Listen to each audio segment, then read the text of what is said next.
Well, we just finished our all-new Gingerbread Junction bundle. Many of you have already created, well, all the pieces actually, especially our gingerbread house, which you can see here in front of me.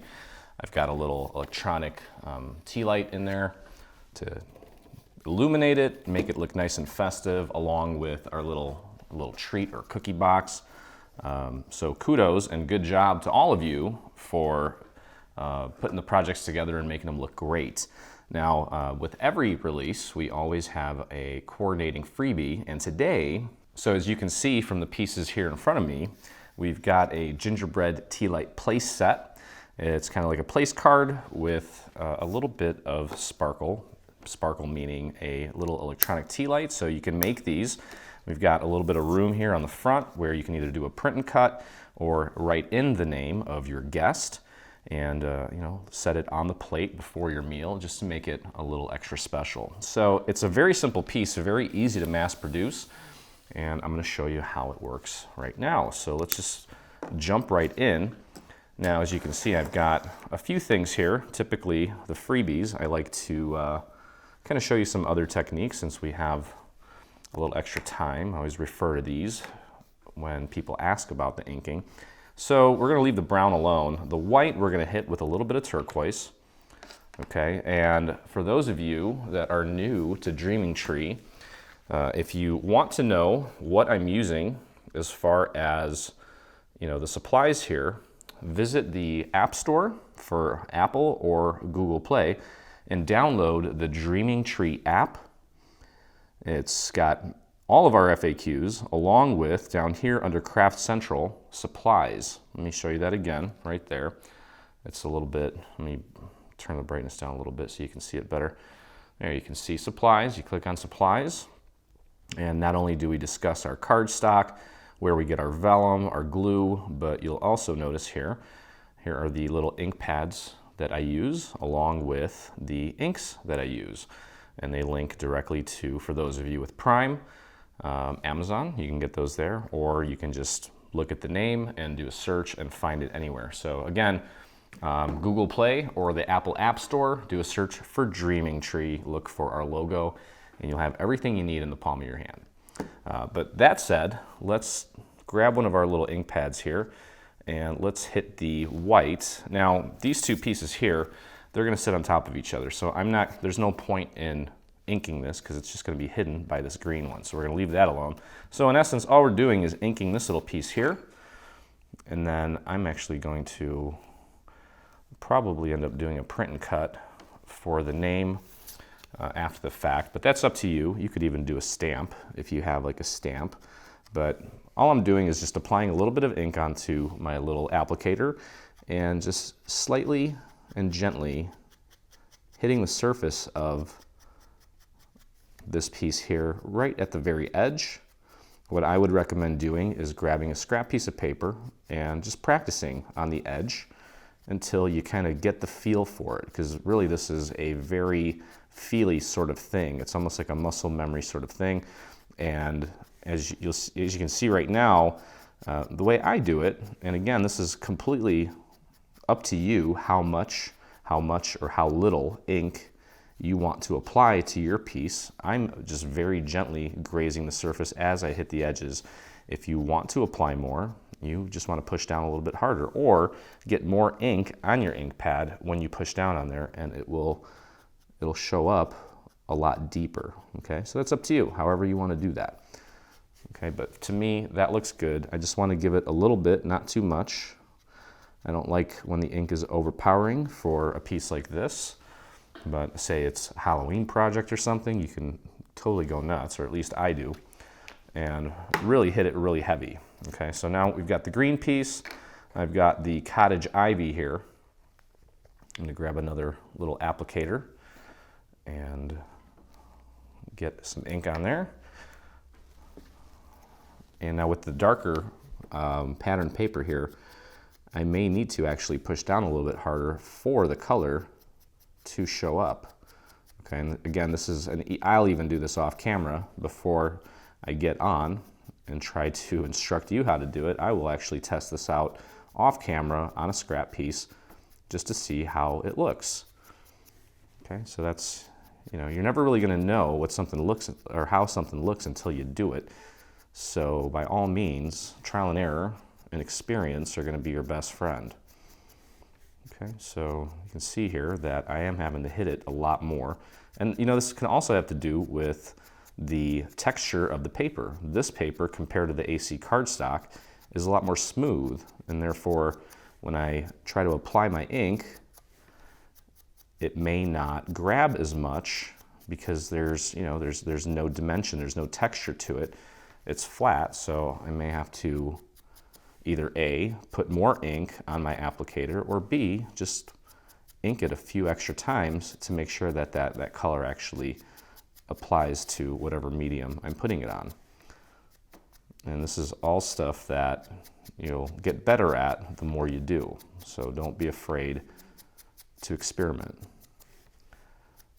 And I certainly like to throw the ink on there because it just adds a whole another dimension to the projects, and it does, you know, it makes them look not so flat.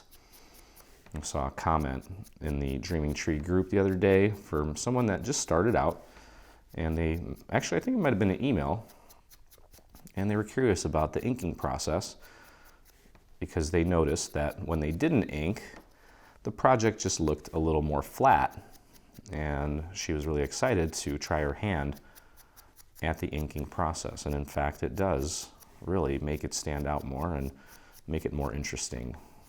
So definitely play around and get your hands dirty and get those inks going. It really helps that end result. Okay, so you can see how it's subtle, but it's nice. Okay, so that's it for the inking. And as I mentioned, the assembly is going to be pretty straightforward. I'm moving this stuff out of the way because sometimes if I'm gluing or doing something and I may accidentally get some ink in places where I don't want it. So when you're done inking, just move it out of the way. Okay, so let's start assembling here. And we're going to glue our green pattern piece to our white piece. So get your glue out and start applying it to the back. Go very easy on the glue. It's a very small piece. You don't need a lot of glue for any of our projects. Less is more. It'll dry quicker and it'll hold just as well, if not better. Okay, so just line it up with that white piece as accurately as you can. And there we go. You can press that down. All right, so now this one just came off the machine, obviously. I want to fold everything at the score marks. I did this one with my maker. That's why we've got the solid score lines. And they're okay. They're working pretty well. But before we start folding this up, it may just be easier to get our little tree in place first. So let's flip this around and get our glue on the back and work that glue out to the edges as far as you can go. You don't have to go all the way out to the edge. It should sit nice and flat, but go easy on the glue. You can see how thin that application is. And then you want to pop this right into place and just make sure that you have a nice even border going all the way around like so. Make sure it's centered. Give it a little nudge if it's not. There we go. That looks nice. Okay, and you'll notice that you can fold this either way and it's going to work. I'm folding it in this way because I like the texture back here as opposed to the smooth. So I'm going to just use that side of it. Okay, so now what we're going to do is we're going to take these tabs here and we're going to apply glue to each of these tabs. I'm going to do one at a time here. And I'm going to take this glue and just kind of push it out to the very edge, bring it in, and connect it to the side wall here. And just press and hold that in place for a moment, let it set. Okay, here we go.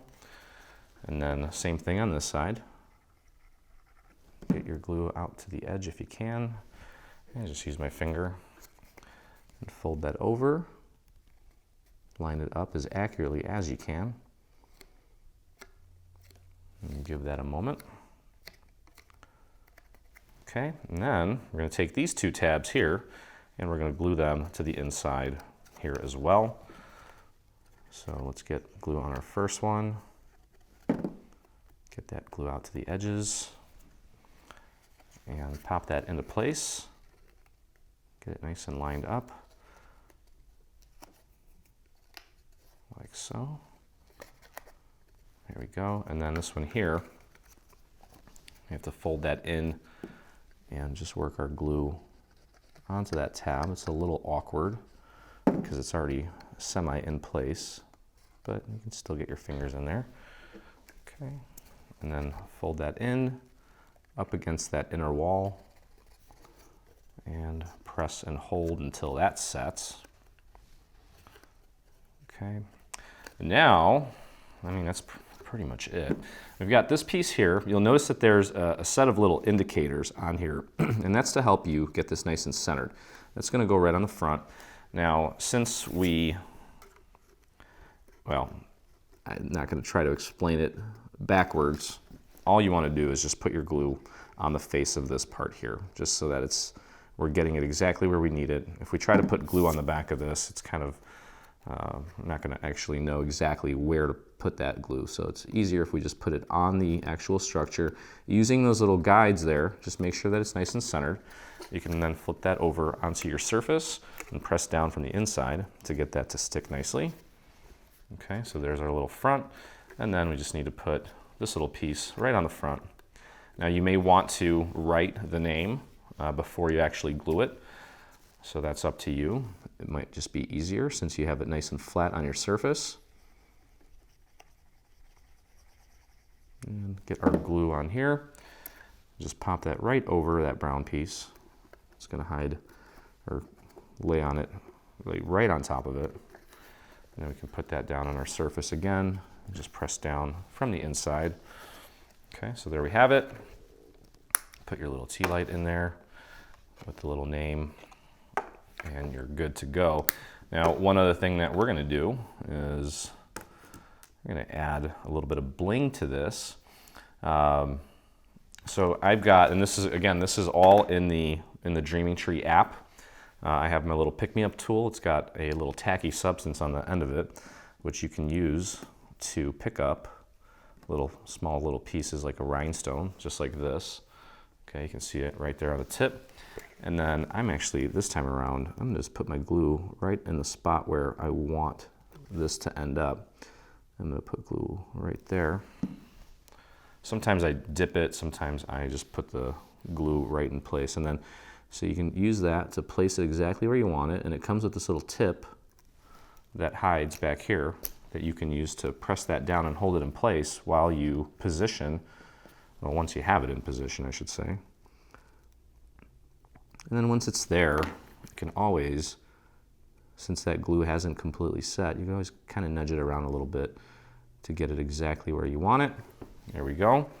And then we're going to actually add some more little rhinestones to, here, I'll show you. This is probably going to go in the garbage anyway. I'm just going to put a little bit of glue right on there, and then I can literally just take it and dip my rhinestone, the back of it, right onto my glue there. So I've got a little bit of glue on the back of this, and we'll simply just pop this into place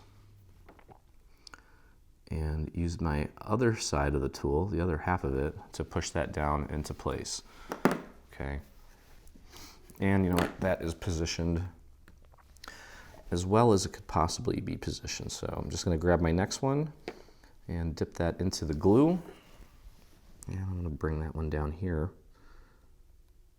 and press that down into place. I might need a little bit more headroom there, a little more space between that, but that looks nice. Okay, and then just kind of continue on, and all I'm doing is I'm just putting little red rhinestones in between the little white sections here that are already cut out. So it's going to alternate from red to white. Okay, so this one is going to go right here. There's a little bit more room between them here, so that's nice. Okay, see how nice and easy that is. Okay, I'll pick up my next one here. Just hit the back of it with a tiny little bit of glue. I kind of dab it off because it does tend to grab a bunch of it. And if you get too much and you push this down, it's all going to squirt out. And it's okay if it does, because it does dry clear for the most part, but I try to avoid that. Okay, and then I've got 3 more that are going to go down on the bottom. And sometimes, typically when I do this, I don't use a little applicator for my glue.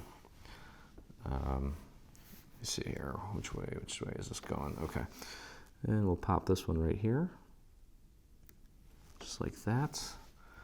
Grab our next one. And it just makes it a lot easier working with these tiny little rhinestones. Well, not so much if I'm in a hurry, but if the rhinestones are larger, what I also can get away with is literally just putting a drop of glue in the spot that I want my rhinestone, like right there. And I actually just pick it up with my finger and lay it down. And it depends on how focused and how capable my fingers are that day, because it does kind of change from day to day. So, but there you go. Okay, so we've got a little extra bling on there just to kind of make it look nice, and that is it. So again, just gonna make sure you put your name on there, or your guest's name, so your little place set is all set. Hope you guys enjoyed the process. If you did, please take a moment and hit that subscribe button on our YouTube channel. That lets me know that you enjoy our products and you love crafting with me, or vice versa. And if you do make this or anything from our Gingerbread Junction bundle, we'd love to see it. And so would the 16,000 plus dreamers that inspire us daily. So head over to Facebook, do a search for Dreaming Tree Group, and come play with us. Come join us and come inspire us. But anyway, hope you guys enjoyed it. Thank you so much for crafting with me, and I look forward to doing it again.